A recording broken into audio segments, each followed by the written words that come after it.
सिबी में भी ईद की शॉपिंग के लिए शहरियों ने बाजारों का रुख कर लिया। कोई जूते खरीदने में मसरूफ तो कोई अपने लिए कपड़े खरीदने में मसरूफ। मैं कपड़े और अपने जूते और सैंडल लेने आई हूँ, क्यों वगैरह लेने आई हूँ, और अंगूठी लेने आई हूँ और चूड़ियाँ लेने आई हूँ। अपने लिए यहाँ कपड़े खरीदने आई हूँ और मैं अपनी फ्रेंड्स के लिए यहाँ ईद के गिफ्ट लेने के लिए आई हूँ। और यहाँ बहुत मज़ा आ रहा है।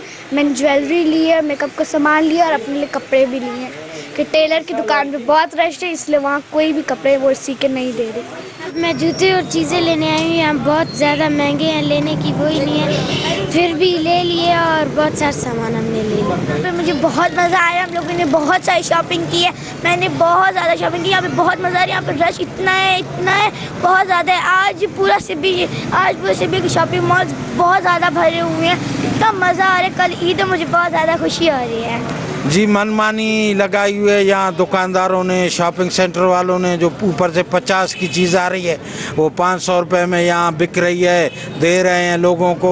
बच्चों की जो चीज़ें हैं वो खासकर बहुत महंगी है, 1000 की चीज़ 5000 में दे रहे हैं। तो ज़िला इंतज़ामिया को चाहिए, DCCB ACCB को, कि निकलें, चेक एंड बैलेंस रखें। और इस महंगाई में जो है आवाम का ईद जो है बहुत मुश्किल हो गई है।